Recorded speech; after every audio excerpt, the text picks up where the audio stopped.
All right, so stuff we're using today to clean out the valves, combustion chamber, in a 2015 Kia Soul 1.6 liter. It's this stuff. It's awesome. Pretty much a one-man job. Pretty cool thing about it too, there's instructions right there. Explains the difference between the GDI engine and just normal, and how GDI engine, the back of the valves don't get washed off by the fuel injectors. So pretty cool, and yeah, it's pretty spot on. Alright, so it comes with this nifty little kit. Use this guy for anything under 6 cylinders, right? With the little adapter, it's cool. You can use the yellow guy for the throttle body, and that gold adapter is for 6 cylinders and up. Alright, so we're doing this on a 2015 Kia Soul, 1.6 liter GDI.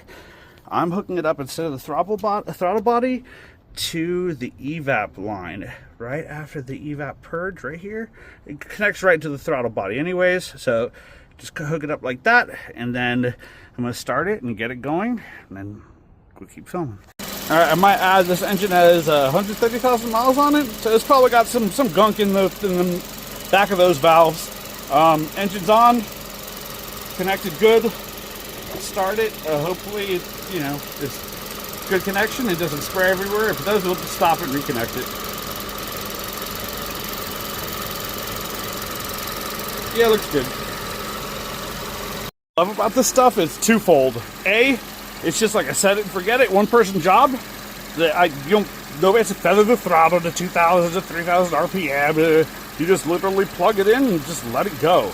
It even meters itself as what that little restrictor, silver restrictor thing is. Yeah.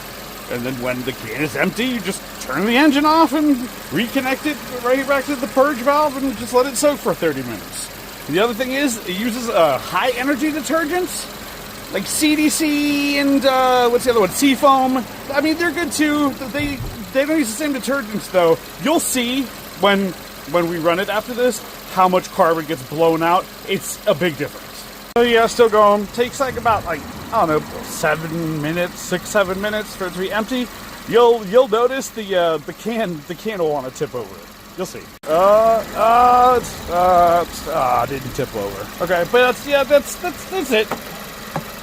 One more phone, buddy. You're done. Oh, be careful of that shit. Okay, kill the engine, reconnect everything. Oh, there's a little more in there. Okay, kill the engine, reconnect everything. Okay, so before I start, this is what's going to happen, right? You're going to run, and for like a minute or two, it's going to feel a little bit sluggish, and then it's going to blow out this giant cloud of smoke, which is basically all the carbon that got jarred out by the flush, okay? It's like coal rolling times 1,000. Please don't be a dick and do this in rush hour traffic with a whole bunch of people, okay? Do it isolated road with nobody around, please. Oh, there it goes. That's what I'm talking about. That's just the beginning of it. Just wait. It's kind of crazy. Nothing to see here. No, my car's not on fire. Don't worry. I'm okay. Alright, smoke is pretty much gone. That's funny in Baba's own parking lot, of course. Smoke is pretty much gone. Throttle response already immediately different. Check engine light might come on. It does that. It'll go back off. It's from all the soot basically you dislodged. Next like day or two, you will still be burning carbon off. So don't be surprised to see smoke occasionally. But yeah, it makes a big difference like right away.